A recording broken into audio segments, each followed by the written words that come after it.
ఎందుకురా చిన్న చిన్న ఆటిలకి అన్నిట్లికి డిస్టర్బ్ అయిపోతారు? అసలు ఎందుకు ప్రశాంతంగా ఉండాల్సిన ఈ చిన్న లైఫ్‌లో వెంటనే ఒకదాని తర్వాత ఒకటి, ఒకదాని తర్వాత ఒకటి టెన్షన్స్ వస్తున్నాయి, చిరాకొస్తుంది, కోపమొస్తుంది అని నాకు నేను ఆలోచించుకుంటూ కూర్చుంటే నాకు అర్థమైంది ఏంటంటే, మన కంట్రోల్‌లో లేని ఏ విషయానికి కూడా మన మనసులో కూడా స్థానం ఉండకూడదు. అంటే పలానా దాన్ని నువ్వు కంట్రోల్ చేయలేవు, అది నీ ఆధీనం లేదు, నువ్వు దాన్ని కంట్రోల్ చేయలేవు, నీ చేతుల్లో లేదు అనుకున్నప్పుడు దానికి సంబంధించిన ఏ మ్యాటర్కి కూడా నీ మనసులో కూడా చోటు ఉండకూడదు అనమాట. చాలా క్లియర్గా విను. ఈ చిన్న లాజిక్ మనం పట్టుకోగలిగితే నిజంగా సినిమాలు చూసావు, అప్పుడు దాకా కష్టాలు అన్నీ ఎదుర్కొని టక్కుమని హీరో ప్రశాంతంగా బ్రతికేస్తాడు. అలా బ్రతికేస్తాడు రేపు పొద్దున్న నుంచి లైక్ ఏ హీరో. నేను ఎందుకు చెప్తున్నానంటే మనం మనం చూసేవి, లేదంటే మనకు కనిపించేవి, లేదంటే మనకు అనిపించేవి చాలా వరకు మనకు నచ్చవు. అంటే బయట మనం ఒక విషయం చూస్తాం, ఇది ఇలా కాదు కదా, ఇలా ఎందుకు చేస్తున్నారు, ఇది ఇలా ఎందుకు చేయాలి, వదిలేయచ్చు కదా, ఎందుకు ఇంత కష్టపడుతున్నారు, ఇదంతా కరెక్ట్ కాదు కదా అని మనం అనుకోవడం తప్ప ఆ విషయాన్ని కానీ, ఆ సిచ్యువేషన్ని కానీ, ఆ పరిస్థితులను కానీ మనం కంట్రోల్ చేయలేం. అలా కంట్రోల్ చేయలేనప్పుడు మనం అనుకునేంత వరకు ఓకే, అనుకో పర్లేదు, కానీ దాన్ని అక్కడ వదిలేసేయాలి. దాన్ని మైండ్కి తీసేసుకుని మనసులో పెట్టేసుకుని ఎందుకు మనకు నచ్చినట్టు జరగట్లేదు, ఎందుకు మనం దీన్ని సరిచేయలేకపోతున్నాం, ఎందుకు మనం ఈ సిచ్యువేషన్ని చక్కబెట్టలేకపోతున్నాం, ఎందుకు మనం దీన్ని ప్రాపర్గా సెట్ చేయలేకపోతున్నాం అని పదే పదే పదే పదే మనకి మనం ఎనాలిసిస్ చేసేసుకుని, మనకి మనం తగ్గిపోయి, మనకి మనం సర్దుబాట్లు చేసేసుకుని మనలో మనం కాంప్రమైజ్ అయిపోయామనుకో, అది మెయిన్ డిస్టర్బెన్స్ మనకి. మన ప్రశాంతతని చెడదొబ్బేది ఏదన్నా ఉందంటే అది మాత్రమే. ఎందుకంటే ఇక్కడ ఏది ఎవరి కంట్రోల్లోనే ఉండదు. ఎగ్జాంపుల్ నీ నుంచి మొదలు పెడతా. ఈరోజు పొద్దున్నో లేవగానో, లేదంటే ఒక 2 రోజుల ముందో, లేదంటే రాబోయే 2 రోజుల కోసమో నువ్వు ఏదో ఒక ప్లాన్ చేసుకుని ఉంటావు. ఇలా ఇలా చెయ్యాలి, ఏమన్నా డబ్బులు వస్తున్నాయి కదా, ఈ డబ్బుల్ని ఇక్కడ ఇలా చేస్తే మనకి బాగుంటుంది, ఈ అప్పు తీరిపోతుంది, లేదంటే ఈ డబ్బుల్ని తీసుకెళ్ళి ఇన్వెస్ట్ చేస్తే ఎంత వస్తుంది, లేదంటే పలానా వాళ్ళు కలుస్తా అన్నారు కదా, వాళ్ళని కలిస్తే ఒక అవకాశం వస్తుంది, లేదంటే ఇంటర్వ్యూ ఉంది కదా దాంట్లో ఖచ్చితంగా జాబ్ కొట్టేస్తాను, లేదంటే ఇప్పుడు దాకా నన్ను అపార్థం చేసుకున్న వాళ్ళు ఒక 2 రోజులలో క్లారిటీ వచ్చేస్తుంది, అమ్మయ్య నేను మంచోడిని నమ్ముతారు, నన్ను బ్యాడ్ అనుకోరు. ఇలా రకరకాలుగా నీకు ఒక ప్లానింగు, ఒక ఎస్టిమేషను, ఒక ఆశ ఉంటుంది కదా, అది ఎగ్జాక్ట్లీ అనుకున్నట్టు జరగదు. అది కేవలం నీకుండే ఎంతోజిజం, నీకుండే అత్యుత్సాహం అంటారు కదా, నీకుండే ఉత్సాహమో లేదంటే నీకుండే ఆశో ఏదో ఒకటి తప్ప మనం అనుకున్నది ఎగ్జాక్ట్గా జరగదు. ఎందుకంటే ఇక్కడ మనమే మన కంట్రోల్లో ఉన్నాం. అలాంటిది రేపు ఎల్లుండి వచ్చే సిచ్యువేషనో, లేదంటే నీ ఎదురుగుండా ఉండే వ్యక్తో, లేకపోతే అక్కడ ఉండే పరిస్థితి మన కంట్రోల్లో ఎలా ఉంటుంది? మరి మన కంట్రోల్లో లేని ఇలాంటి రకరకాల వందల వేల లక్షల కోట్ల విషయాలన్నీ మైండ్లో పెట్టేసుకుని నువ్వెందుకు డిస్టర్బ్ అవుతున్నావు? అంటే ఇది ఎందుకు చెప్తున్నానంటే ఇది ఇది పర్సనల్గా నేను ఫేస్ చేసింది. పర్సనల్గా నేను ఫేస్ చేసి కూర్చుని, నీ అమ్మ నువ్వు ఇంతలా జుట్టు పీకేసుకుంటున్నావు, అసలు నీకు ఎందుకు బాసు ఇదంతానే? ఓకే, నువ్వు ఒక హోటల్కి వెళ్ళావు, ఆ హోటల్లో కూర్చున్నావు, సర్వ్ చేశారు, నీకు అక్కడ బిర్యానీ బాగాలేదు, నువ్వేం చేస్తావు? తిట్టుకుంటావు, "ఏ అమ్మ ఛీ అనవసరంగా 200 బొక్క" అని చెప్పుకుని తిట్టుకుని వెళ్ళిపోయి మళ్ళీ ఆ హోటల్కి వెళ్ళవు, వేరే హోటల్లో ట్రై చేస్తావు. సేమ్ నీ ఎదురుకుండా జరిగేవి, నువ్వు చూసేవి, నువ్వు అనుభవించేవి, నీకు అనిపించినవి అన్నీ కూడా అంతే. నీకు నచ్చింది అనుకో, హ్యాపీగా తీసుకొని ఒక కాంప్లిమెంట్ ఇవ్వాలి. నీకు నచ్చలేదు అనుకో, ఆ పరిస్థితిని, లేదంటే ఆ సిచ్యువేషన్నే, లేదంటే ఏదైనా కానీ దాన్ని చక్కబెట్టడానికి ప్రయత్నించకూడదు. అక్కడి నుంచి అది వదిలేయాలి, కట్ చేసేయాలి. అది కట్ చేసి, ఓహో ఈ విషయం ఎక్కడితో వదిలేస్తే మంచిది, ఎందుకంటే దాన్ని మనం ఏం చేయలేం, మన కంట్రోల్లో లేదు అనుకున్నప్పుడు వదిలేసాం అనుకో, నెక్స్ట్ టాపిక్కి వెళ్ళొచ్చు. నెక్స్ట్ టాపిక్లో నీకు కలిసి వచ్చేది ఏదో ఒకటి ఉంటుంది, నీకు కలిసి వచ్చే పని దొరకవచ్చు, లేదంటే నీకు ఉపయోగపడేది ఏదన్నా దొరకవచ్చు. అది వదిలేసి ఇక్కడ ఎక్కడైతే నీకు నచ్చలేదో దాన్నే సర్దుబాటు చేసి, దాన్నే సరిదిద్ది, దాన్నే నువ్వు కరెక్ట్ చేద్దామని చూసావు అనుకో, నీ బతుకు జీవితంలో బాగుపడకపోగా ఆ మెంటల్ ప్రెషర్ ఏదైతే ఉంటుందో అది ఎక్కువైపోద్ది. ఎందుకు జరుగుతుంది, ఇలాగెందుకు జరుగుతుంది, ఇలా ఎందుకు జరగాలి, మనం చెప్తున్నాం కదా ఎందుకు జరగాలి అని గింజేసుకున్నాం అనుకో, ఏ ఉపయోగం ఉండదు.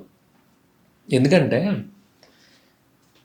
ఇప్పుడు మహాభారత యుద్ధం జరగాలి అనేది రాసి పెట్టేసి ఉంది. ఆ విషయం అందరికీ తెలుసు.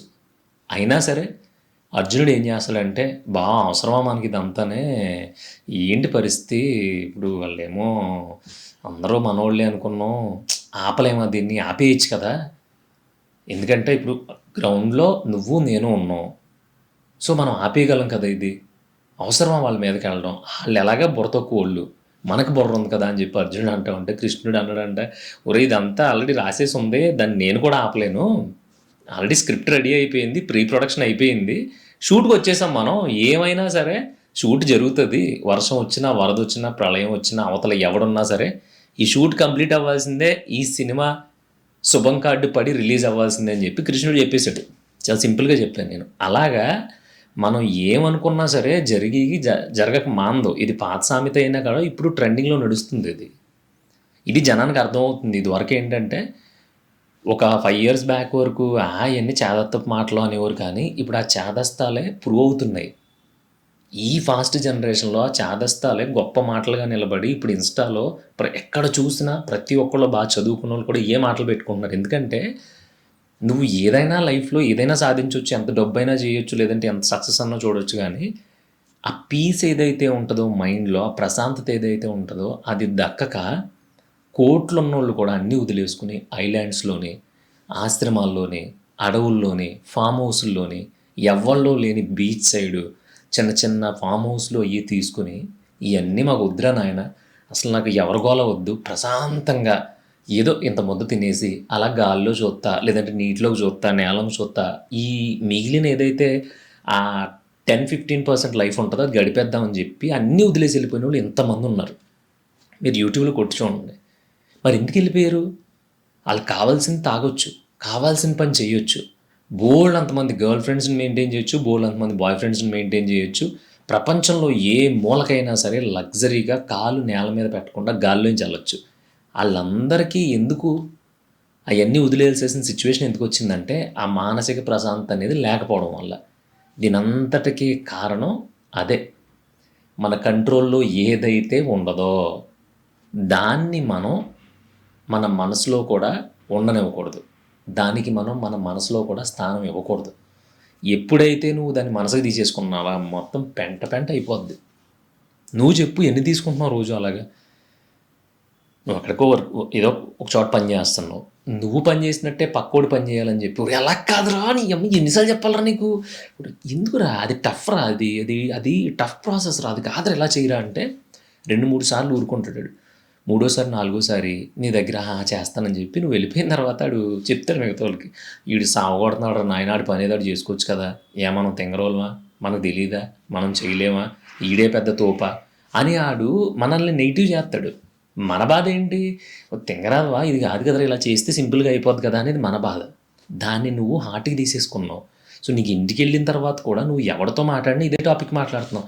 మా ఆఫీస్లో కూడా ఉంటాడురా ఏమ్మ పృథ్వీగాడు, ఆడికి ఎంత చెప్పినా అర్థం అవ్వట్లేదు, ఇలా చేస్తున్నాడు ఎదవా, ఏమైపోతాడో ఏంటో, రేపు పొద్దున్న పెళ్లి కావాల్సినోడు లేదంటే సంపాదించుకోవాల్సినోడు, జాబ్లు ఏమో తీసేస్తున్నారు, ఆడిలా లేట్ ప్రాసెస్ చేసాడు అనుకో అని తీసేస్తారా అని చెప్పి నువ్వు నీకంటే ఎక్కువ నీ ముడ్డు కింద వచ్చి 30,000 నీకు సరిపోక నువ్వు ఈఎంఐలు కట్టుకుంటూ నీ జుట్టు నువ్వు పీక్కుంటా, పైగా ఆడు జాబ్ పోద్దని, ఆడు ఏదో అయిపోతాడని, వాళ్ళు అలిసిపోతారని, వాళ్ళు కష్టపడిపోతారని నువ్వు ఏదైతే మనసులో పెట్టేసుకుని ఎక్కడికి వెళ్ళినా అదే టాపిక్ మాట్లాడుతున్నావు చూసావా, అది అత్యంత దరిద్రమైంది ప్రపంచంలో. Very bad habit. దానికంటే ఒక బీర్ వేసుకుని కూర్చుని తాగింది చాలా ఉత్తమం. నేను చెప్తున్నాను అది బ్యాడ్ హ్యాబిట్ ఏం కాదు, ఇది బ్యాడ్ హ్యాబిట్. ఒక విషయాన్ని మన ఆధీనంలో మన కంట్రోల్లో లేని దాన్ని నువ్వు మనసులో పెట్టేసుకున్నావు అంటే, నేను చెప్తున్నాను నీకు ఇక్కడనే కాదు, ఈ ఊరైనా కాదు, ఏ ఊర్లో అడవిలోకి వెళ్ళినా సరే ప్రశాంతం ఉండదు. ఎందుకంటే నువ్వు ఫర్ ఎగ్జాంపుల్ నీలాంటి నాలాంటి అడవిలో పడేశారు అనుకో, ఒక అడవి పంది వెళ్తూ ఉంటుంది, అది ఏం చేస్తుంది, చక్కగా దారుంటే దారిలోంచి వెళ్దు, తొప్పల్లోంచి రొప్పల్లోంచి చెట్లలోంచి దడదడ అన్నీ దూసుకుంటూ వెళ్ళిపోయి గీసుకుంటూ వెళ్ళిపోద్ది. దాన్ని చూసి మనకి ఏమనిపిస్తుంది అంటే, అమ్మా ఇంత మంచి రోడ్డు ఉంది, సరే ఇది సిమెంట్ రోడ్డు కాదు, తారు రోడ్డు కాదు, కనీసం అడవిలో ఒక చెట్లు ఏమీ లేకుండా ఒక ఖాళీ బాట ఉంది, తెంగరముండ దీంట్లోంచి వెళ్ళొచ్చు కదా, ఇది అనవసరంగా తుప్పల్లోంచి గీసుకుంటూ వెళ్ళిపోయింది, ఒళ్ళంతా గీసిపోయింది, దాని మీద ఈగలు వాలేస్తున్నాయి, పుండ్లు పడిపోయినాయి, అయినా సరే మళ్ళీ వెళ్ళిపోతుంది, మళ్ళీ అట్ల మీదే గీసుకుంటున్నాయి, బాధ అనిపించట్లేదు అని చెప్పి నువ్వు ఆ అడవి పంది వెంట పడ్డావు అనుకో, అసలు నువ్వు దాన్ని రీచ్ అవ్వగలవా? అది నీ కంట్రోల్లోకి వస్తుందా? అసలు నువ్వు దాన్ని కంట్రోల్ చేయగలవా? చేయలేవు. అది పారిపోయింది, మళ్ళీ మళ్ళీ కనిపిస్తుంది నీకు, మళ్ళీ మళ్ళీ బాధపడుతున్నావు. నువ్వేమో ప్రశాంతత కోసం ఫారెస్ట్లోకి వెళ్ళావు, ఆ చెట్టు కింద కూర్చుని ఏంటి పరిస్థితి ఇప్పుడు? ఇప్పుడు పందికి లెసన్ చెప్పే ఇన్స్టిట్యూషన్స్ ఏమన్నా ప్రపంచంలో ఉన్నాయంటవా?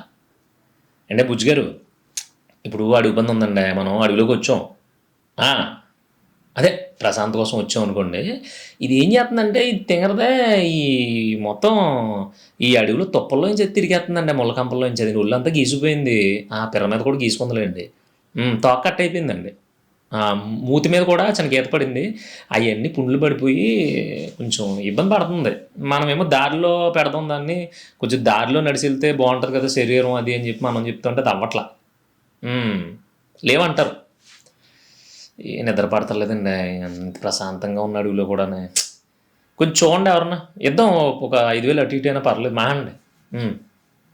అది జస్ట్ మనం తీరి చెప్పేస్తే చాలు, తర్వాత నేను ఇక్కడే ఉన్నాను కాబట్టి నేను ఏదో తిప్పలు పడి ఏదోలాగా మేనేజ్ చేస్తాను. మనసులో పెట్టుకోకండి మళ్ళీ, ఎందుకంటే నా బుర్ర చెడిపోయింది, మీ ఊరు కూడా చెడిపోద్ది, ఉంటానండి అని చెప్పి అడవి పందికి కూడా పాఠాలు చెప్పడానికి ప్రయత్నించే వాళ్ళు ఎంతమంది ఉన్నారు. ఇది మీ లైఫ్లో ఎక్కడ కావాలితే అక్కడ అప్లై అవుద్ది. నేను చెప్పిన ఈ అడవి పంది కథ ఇది సొంతంగా నేను రాసుకుందే. ఎందుకు చెప్తానంటే అది అవ్వదు బుజ్జే. ఎందుకు వచ్చింది తలపోట్లు? అదే సేమ్ కథ, అడవిలోకి వెళ్ళో అడవి పంది సేమ్ పక్క నుంచి పోయింది, అమ్మని అమ్మ జస్ట్ మనం సేఫ్ అయిపోయాం, ఫోన్లో మనల్ని గుద్దలేదు, ఇది తిరిగి వచ్చి అని చెప్పి చెట్టు ఎక్కేసి ఒక చిన్న గుడిసి తీసుకొని చెట్టు మీద అలా హ్యాపీగా ఆ పక్షుల సౌండ్ తింటా, నువ్వు తెచ్చుకున్న బఠానీలో జీడిపప్పులో శనగలో వనగలో ఏడు తింటా, కాలక్షేపం చేస్తా. మనం గతంలో ఏదో చిన్న చిన్న హ్యాపీనెస్లో మూట కట్టుకుని తెచ్చుకుని ఉంటాం కదా, వాటిని తలుచుకుంటా అలా ఆ గ్రీనరీలో బ్రతికేసాం అనుకో, ఎంత బాగుంటుంది. కానీ మనం బతకం. ఎక్కడ కాదు, స్వర్గంలో పెట్టి నిన్ను రంభ ఊర్వశి మేనకం చుట్టుపక్కల తిప్పి భరతనాట్యం ఆడించినా సరే, అమ్మ మా ఊడు మంచి హెచ్ఎంసీ వాడు చెత్త డైరెక్ట్ వేసేసుకుంటున్నాడు, అలా కాకుండా దానికో సంచి తొడిగి ఆ సంచిలో వేసుకుని మూటగట్టి వేసుకుంటే కింద ఒలగదు కదా, ఇప్పుడు అది కింద ఒలిగిపోయి ఉంటుంది, ఎలాగో ఏంటో దాని పరిస్థితి, ఇది ఆలోచనతో ఉంటాం. మన బుర్రలో అంత చెత్తతో నిండిపోయింది బ్రో. మరి నువ్వు ఎప్పుడూ ఆలోచించవంటే నేను అయ్యే ఆలోచనతో ఉంటాను, నాకు స్టిల్ ఇప్పటికీ అదే రోగం. నేను కంట్రోల్ చేయలేని ప్రతిదాన్ని నేను మనసులో మైండ్లో పెట్టేసుకుంటాను, ఎలాగో ఏంటో ఏంటో ఏంటో ఎలాగో ఏంటో ఏంటేంటో ఎలాగో ఏంటో, ఇదే గొడవ. సో రీసెంట్గా తగ్గించుకుంటున్నాను నేను. అందుకని ఇలాంటి రోగం ఇలాంటి జబ్బు ఉంటే 100% మీరు తగ్గించేసుకోండి, ఎందుకంటే ఇది చాలా ప్రమాదం. ఎలా ప్రమాదం అంటే మన లైఫ్లో ఉండే చాలా టైంని, చాలా స్పేస్ని, చాలా క్రియేటివిటీని ఈ జబ్బు తినేస్తుంది. ఎందుకంటే మనం ఎక్కడున్నా ఏం చేస్తానో అదే రన్ అవుతూ ఉంటుంది మైండ్లో. సబ్కాన్షియస్ మైండ్లో మేబీ మనకు కావాల్సినవి రన్ అవుతున్నా మన మెయిన్ మనకే స్పృహలో తెలిసే ఆలోచనలు మొత్తం దీని చుట్టూ తిరుగుతూ ఉంటాయి. అందుకని అది వద్దు. ఎవరో ఎవరిని బాగు చేయలేరు, ఎవరో ఎవరిని దారిలో పెట్టలేరు, ఎవరో ఎవరిని కంట్రోల్ చేయలేరు. అది సిచ్యువేషన్ కావచ్చు, మనిషి కావచ్చు, ఏదైనా సరే.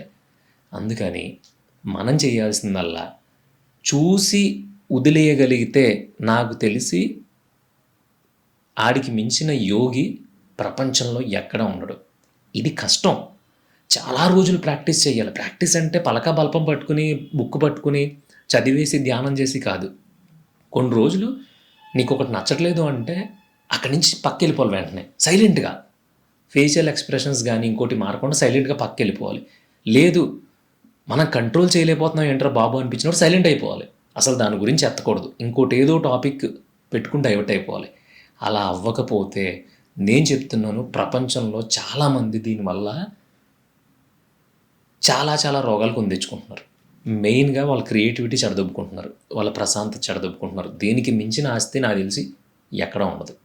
ఇది అవును అయితే కనుక ఈ పక్కన హైప్ బటన్ ఉంటుంది, ఆ హైప్ బటన్ కొట్టామంటే మనలాంటి వాళ్ళు చాలామందికి ఈ వీడియో వెళ్తుంది, ఉపయోగపడుతుంది.